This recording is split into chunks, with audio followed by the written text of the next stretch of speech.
Shalom, adik-adik sekolah minggu. Hari ini kita bersuka cita, kita mau kembali memuji Tuhan. Dan hari ini, adik-adik tahu hari ini hari apa? Hari ini adalah hari Paskah, di mana hari Tuhan Yesus bangkit dari kematian dan menang atas maut. Nah, karena Tuhan Yesus sudah menang, kita mau bersuka cita hari ini memuji Tuhan. Sekarang kita siapkan hati kita menyembah Tuhan. Kita mau angkat satu pujian, katakan, "Ku datang ya Bapa dalam kerinduan." Kita angkat pujian ini bersama-sama ya.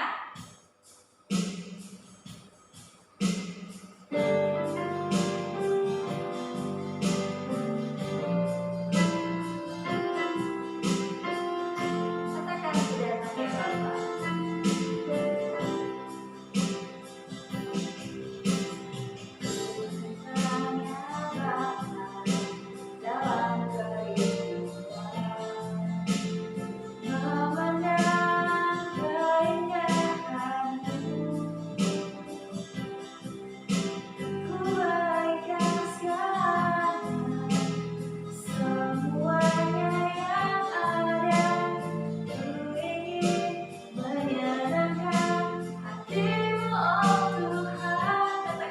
datang ya Bapa."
Bapa yang baik, terima kasih hari ini kami bersuka cita karena hari ini hari Paskah di mana Tuhan Yesus sudah mengalahkan maut, dan hari ini kami boleh hidup di dalam kemenangan. Tuhan Yesus, kami mau memuji Engkau, berkati ibadah kami dari awal pertemuan hingga berakhirnya, kami serahkan di dalam tangan penyertaan Tuhan.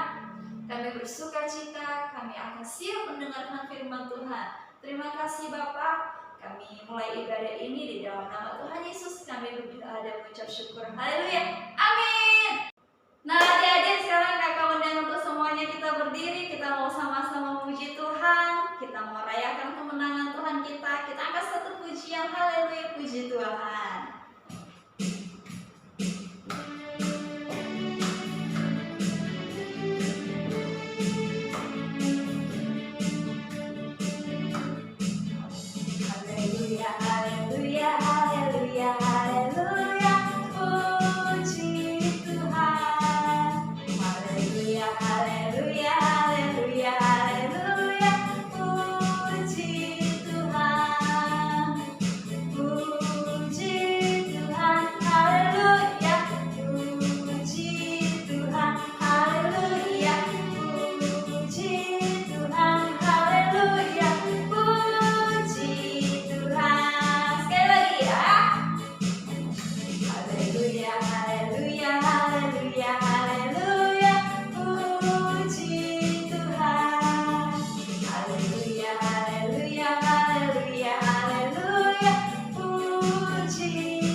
memberi kita kemenangan atas maut.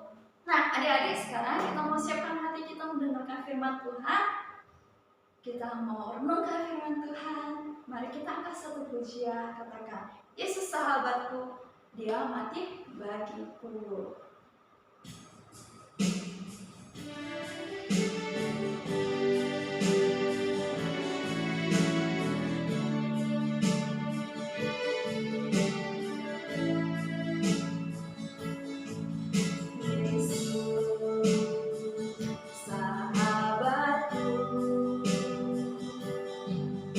Kau mati bagiku, besarlah cintamu, sahabat dan Tuhanku, sampai ku besar nanti, sampai di surga nanti. Ku kan ingat selalu Yesus, sahabatku dan Tuhanku. Katakan Yesus sahabatku. Yesus sahabatku, kau mati bagiku, besarlah kasih-Mu, sahabat dan Tuhanku, sampai ku besar nanti, sampai di surga nanti. Ku kan ingat selalu Yesus, sahabatku dan Tuhanku.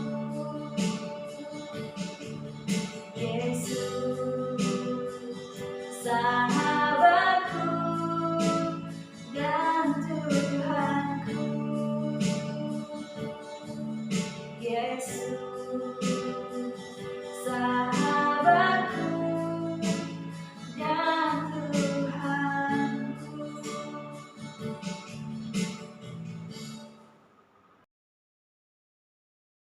Shalom adik-adik semua, apa kabarnya?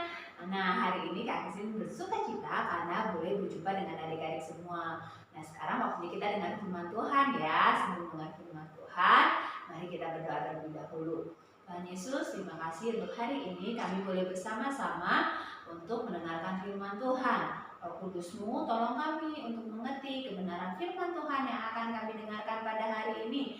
Dan tolong juga untuk kami bisa duduk tertib dengan dengaran akan firman Tuhan. Di dalam nama Tuhan Yesus kami berdoa dan mengucap syukur. Haleluya. Amin. Nah, adik-adik, hari ini adalah hari yang sangat spesial bagi kita. Adik-adik tahu karena apa? Karena kita hari ini merayakan Hari Paskah, hari kebangkitan Tuhan Yesus. Nah, kemarin kita sudah memperingati nih hari kematian Tuhan Yesus. Tuhan Yesus mati di kayu salib untuk menebus setiap dosa-dosa kita. Dia mendapatkan hukuman dan dia menggantikan kita. Kita yang berdosa yang seharusnya dihukum. Tetapi Tuhan Yesus mau menggantikan dosa-dosa kita supaya kita selamat, supaya kita memiliki hidup yang kekal. Nah, adik-adik, nanti kamu bisa baca di dalam Matius pasalnya yang ke-27 ayatnya yang ke-1 sampai yang ke-66. Matius 27 ayat yang ke-1 sampai yang ke-66. Banyak sekali ya ayatnya. Nanti setelah firman Tuhan atau setelah ibadah ini kamu boleh membacanya lagi ya, mengulang cerita tentang kematian sampai Tuhan Yesus bangkit. Nah, adik-adik yang ada di rumah, pasti adik-adik sudah tahu untuk apa sih Tuhan Yesus mati di kayu salib? Ya, memang benar. Tuhan Yesus mati di kayu salib untuk menebus dosa-dosa kita. Karena Tuhan Yesus sangat mengasihi kita. Anak-anak tahu tidak manusia yang pertama kali diciptakan oleh Allah? Yaitu siapa? Bapak Adam dan Ibu Hawa. Nah, Bapak Adam dan Ibu Hawa sudah berbuat dosa karena tidak taat akan perintah Allah. Ketika Allah memerintahkan untuk tidak memakan buah pengetahuan yang baik dan yang jahat, tetapi Bapak Adam dan Ibu Hawa tidak taat. Mereka memakan buah tersebut. Nah, Adam dan Ibu Hawa berdosa dan mendapat hukuman yang daripada Tuhan. Nah, sejak saat itu manusia sudah berbuat dosa. Manusia berdosa. Nah, di dalam Roma pasal 6 ayat yang ke-23 dikatakan bahwa setiap upah dosa itu adalah maut. Jadi, setiap kita berbuat dosa pasti ada hukumannya, dan dikatakan di sini hukumannya yaitu maut. Apa itu maut? Ketika kita berdosa, kita mendapat hukuman yang kekal, yaitu maut atau neraka. Pasti kamu udah tahu kan cerita tentang neraka di dalam Alkitab seperti apa? Kalau Kak Kristin nggak mau, Kak Kristin masuk dalam neraka, Kak Kristin takut. Dikatakan bahwa kita akan mendapat hukuman kekal di neraka. Tidak ya, nggak mau deh. Nah, karena Allah begitu mengasihi kita, Allah begitu sayang kepada kita, Allah rela memberikan anaknya yang tunggal, yaitu Yesus Kristus, untuk menebus dosa-dosa manusia. Karena begitu besar kasih Allah akan dunia ini, sehingga Ia mengaruniakan anaknya yang tunggal, supaya setiap orang yang percaya kepadanya tidak binasa, melainkan beroleh hidup yang kekal. Dalam Yohanes 3 ayatnya yang ke-16, itu yang Allah berikan bagi kita, orang-orang yang berdosa. Allah rela menyerahkan anaknya yang tunggal, yaitu Yesus Kristus, untuk lahir ke dunia di kota Bethlehem untuk menebus dosa-dosa manusia. Nah, adik-adik yang dikasihi Tuhan, selama di dunia ini Tuhan Yesus banyak melakukan hal. Tuhan Yesus melakukan mukjizat. Nah, pasti tahu nih adik-adik, di mana air menjadi anggur. Kemudian Tuhan Yesus menyembuhkan banyak penyakit. Ya, ada yang sakit kusta, ada yang buta, ada yang lumpuh. Nah, semuanya disembuhkan oleh Tuhan Yesus. Bahkan Tuhan Yesus pernah membangkitkan orang mati loh. Wah, hebat sekali ya Tuhan Yesus. Nah, dari situ orang-orang banyak yang percaya kepada Tuhan Yesus. Wah, mereka senang bisa percaya kepada Yesus. Wah, mereka senang menyaksikan hal-hal yang diperbuat oleh Tuhan Yesus. Mereka juga senang mendengar cerita kerajaan Allah yang diceritakan oleh Tuhan Yesus. Wah, semua orang jadi percaya kepada Tuhan Yesus dan mereka senang mengikuti Tuhan Yesus. Tetapi ada juga loh orang-orang yang tidak suka kepada Tuhan Yesus. Ketika Tuhan Yesus bercerita, ketika Tuhan Yesus menyembuhkan, ketika Tuhan Yesus melakukan mukjizat, ada juga nih orang-orang yang tidak suka. Nah, akhirnya orang-orang yang tidak suka ini nih, para ahli-ahli Taurat, para imam-imam, orang-orang Farisi, mereka salah satu orang yang tidak suka kepada Tuhan Yesus nih. Akhirnya mereka mempunyai rencana untuk menangkap Tuhan Yesus. Mereka mempunyai rencana untuk menghukum Tuhan Yesus, ya, karena mereka tidak suka kepada Tuhan Yesus. Mereka tidak percaya terhadap tanda-tanda, terhadap mukjizat-mukjizat yang dilakukan Tuhan Yesus. Nah, akhirnya apa yang mereka lakukan? Mereka mau menangkap Tuhan Yesus. Nah, lewat murid Tuhan Yesus, yaitu Bapak Yudas yang mengkhianati Tuhan Yesus dan menjual Tuhan Yesus, akhirnya Tuhan Yesus ditangkap. Prajurit-prajurit menangkap Tuhan Yesus. Akhirnya Tuhan Yesus dihukum, Tuhan Yesus disiksa. Nah, anak-anak, apakah Tuhan Yesus berdosa? Apakah Tuhan Yesus bersalah? Tidak, Tuhan Yesus tidak berdosa. Tuhan Yesus bersalah? Tidak, Tuhan Yesus tidak bersalah sama sekali. Siapa dong yang salah? Nah, tapi Tuhan Yesus mendapatkan hukuman. Tuhan Yesus disiksa, dicambuk. Kasihan sekali ya Tuhan Yesus. Bahkan Tuhan Yesus harus membawa kayu salib. Sangat kasihan. Kemudian Tuhan Yesus dipakaikan mahkota duri. Aduh, kalau kamu kena duri pasti sakit. Tuhan Yesus kepalanya dimahkotai duri. Kemudian tangannya dipaku, kakinya dipaku, dan kemudian lambungnya ditusuk oleh tombak. Sampai akhirnya Tuhan Yesus mati di kayu salib. Itu semua Tuhan terima. Untuk apa? Untuk menebus dosa-dosa kita, untuk menghentikan hukuman kita, orang-orang yang berdosa. Adik-adik, Tuhan Yesus mau lakukan itu karena apa? Karena Tuhan Yesus mengasihi kita, mengasihi Kak Kristin, mengasihi kamu, mengasihi mama, papa. Tuhan Yesus mengasihi semua orang. Kasihan sekali Tuhan Yesus. Disitulah kita melihat bahwa Tuhan Yesus mengasihi kita. Nah, adik-adik yang terkasih, setelah Tuhan Yesus disalib, kemudian pada jam 3 sore Tuhan Yesus meninggal. Kemudian Tuhan Yesus dikuburkan. Nah, setelah dikuburkan pada hari yang ketiga, ketika murid-murid Tuhan Yesus yang perempuan mau datang ke tempat Tuhan Yesus dimakamkan atau dikuburkan, mereka melihat bahwa batu yang menutupi kubur Tuhan Yesus itu sudah terbuka. Dan ketika mereka mau masuk ke sana, ada malaikat yang mengatakan bahwa Tuhan Yesus sudah bangkit. Mereka sangat terkejut. Mereka terkejut karena malaikat itu memberitahukan bahwa Tuhan Yesus sudah bangkit. Mereka bersuka cita karena Tuhan Yesus tidak mati lagi. Tuhan Yesus hidup. Tuhan Yesus sudah bangkit. Tuhan Yesus tidak mati lagi. Nah, kemudian Tuhan Yesus menampakkan dirinya kepada murid-muridnya. Yeay!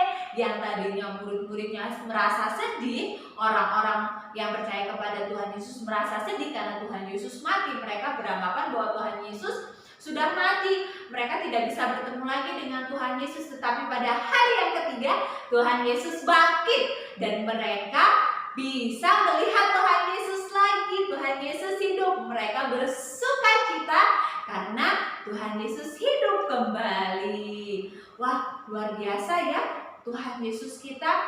Wah, Tuhan Yesus sudah mati. Tuhan Yesus bangkit. Wah, kemudian setelah Tuhan Yesus bangkit, tidak lama kemudian Tuhan Yesus naik ke surga. Sebelum Tuhan Yesus naik ke surga, Tuhan Yesus menjanjikan kepada kita Roh Kudus yang akan menyertai kita. Dan Tuhan Yesus juga berjanji bahwa nanti Dia akan datang kembali untuk menjemput kita. Nah, adik-adik, kita sebagai orang-orang percaya harus senantiasa menantikan Tuhan ya. Bersukacita sekali kita sebagai orang yang percaya kepada Tuhan Yesus bahwa kita memiliki Tuhan yang luar biasa, Tuhan yang mengasihi kita, yang rela mati menebus dosa-dosa kita asalkan kita percaya kepadanya. Nah, adik-adik yang dikasihi Tuhan, Tuhan Yesus sudah menebus dosa-dosa kita. Tuhan Yesus sudah mengasihi kita. Kak Kristin tanya, siapa yang dikasihi? Siapa yang di sini mengasihi Tuhan Yesus? Kak Kristin mengasihi Tuhan Yesus karena Tuhan Yesus sudah terlebih dahulu mengasihi Kak Kristin. Nah, dan Tuhan Yesus juga senantiasa menyertai kita. Kapanpun, dimanapun, saat kita sedih, saat kita senang, Tuhan Yesus berjanji akan menyertai kita. Tuhan Yesus berjanji akan selalu menolong kita apapun yang terjadi dalam kehidupan kita. Dan kita patut bersukacita ya kalau Tuhan Yesus senantiasa menolong kita. Nah, adik-adik, dan Tuhan Yesus juga berjanji bahwa nanti Tuhan Yesus akan jemput kita lagi. Tuhan Yesus akan memanggil kita kembali. Nah, tapi ingat, kita harus senantiasa setia menantikan Tuhan Yesus. Nah, untuk menunggu Tuhan Yesus, kita harus menjadi anak-anak yang taat akan perintah Tuhan Yesus yang ada di dalam Alkitab. Kamu bisa menjadi anak yang taat. Nah, Kak Kristin percaya kamu bisa menjadi anak yang taat, ya, yang dengar-dengaran akan perintah Tuhan Yesus. Nah, adik-adik yang dikasihi Tuhan, di hari Paskah ini kita patut bersukacita ya bahwa Tuhan Yesus sudah bangkit. Dan terus senantiasa nantikan Tuhan, nantikan kedatangan Tuhan. Dan kita harus tetap setia di dalam Tuhan, taat dengar-dengaran akan perintah Tuhan yang ada di dalam firman-Nya ya. Jadi kamu harus rajin nih baca Alkitab untuk tahu apa saja sih yang jadi perintah Tuhan. Untuk apa? Untuk kita tahu mana yang baik, mana yang benar yang Tuhan ingin kita lakukan. Oke? Dan kita patut bersukacita juga karena Tuhan Yesus mengasihi kita dan Tuhan Yesus sudah mati untuk menebus dosa-dosa kita dan memberikan kita hidup yang kekal apabila kita percaya kepada Tuhan Yesus sebagai Tuhan dan Juru Selamat. Nah, itu tadi firman Tuhan kita pada hari ini. Nah, sekarang waktunya kita berdoa ya. Kita mengucap syukur karena Tuhan Yesus sudah mati dan bangkit untuk kita, dan karena Tuhan juga menolong kita untuk kita tetap setia menantikan kedatangannya. Mari kita berdoa. Tuhan Yesus, terima kasih untuk cerita firman Tuhan yang kami dengarkan pada hari ini. Kami bersyukur Engkau boleh mati di kayu salib untuk menebus setiap dosa-dosa kami. Engkau menjadi juru selamat kami. Karena Engkau Tuhan, kami tidak mendapatkan hukuman kekal. Dan terima kasih juga Engkau senantiasa menyertai kehidupan kami. Kapanpun, dimanapun, Tuhan, kami percaya Engkau selalu menolong kami. Dan tolong kami juga untuk menjadi anak-anak yang senantiasa setia menanti kedatangan Tuhan. Dan tolong kami juga untuk menjadi anak-anak yang taat akan kebenaran firman Tuhan. Terima kasih Tuhan untuk hari ini kami boleh mendengarkan cerita Paskah. Cerita tentang kebangkitan Tuhan Yesus yang luar biasa. Terima kasih Tuhan. Di dalam nama Tuhan Yesus kami berdoa dan bersyukur. Haleluya. Amin. Baik adik-adik, kakak percaya adik-adik semua diberkati oleh firman Tuhan hari ini. Nah adik-adik, kita sekarang mau berterima kasih kepada Tuhan karena memberikan persembahan. Adik-adik bisa memberikan persembahannya, memasukkan celengan di rumah masing-masing. Biar Tuhan Yesus memberkati apa yang adik berikan hari ini. Nah, kakak juga mau mengucapkan selamat ulang tahun buat Joel dan Jill di bulan April ini. Ya Tuhan Yesus menjadikan Joel dan Jill anak-anak yang selalu taat, rajin sekolah minggu, taat papa mama, juga guru sekolah minggu ya. Nanti kita akan berdoa untuk Joel dan Jill. Nah, sebelumnya kita mau angkat satu pujian. Katakan terima kasih Tuhan. Kita angkat pujian ini bersama-sama.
bersyukur hari ini kami sudah selesai ibadah. Tuhan Yesus, kami mau memberkati untuk teman-teman kami yang berulang tahun di bulan ini. Berkati Joel dan Jill, jadikan mereka anak-anak yang selalu setia kepada Tuhan, taat, dan menjadikan masa depan mereka indah di dalam Tuhan. Tuhan Yesus berkati keluarga mereka, berkati orang tua, saudara-saudara mereka, Engkau memberkati. Terima kasih Bapak. Kami juga akan menutup ibadah kami pada hari ini. Kami serahkan ke dalam tangan Tuhan. Bahkan untuk sepanjang minggu ini, segala aktivitas kami serahkan di dalam penyertaan-Mu. Terima kasih Tuhan. Minggu depan kami akan bersama-sama kembali lagi untuk beribadah. Engkau berkati setiap kami pada hari ini, dan biarlah kasih setia Tuhan menyertai kami sekarang dan sampai selama-lamanya. Terima kasih Bapa, di dalam nama Tuhan Yesus kami Kami berdoa dan mengucap syukur. Haleluya. Amin. Sampai ketemu lagi minggu depan. Tuhan Yesus memberkati. Shalom.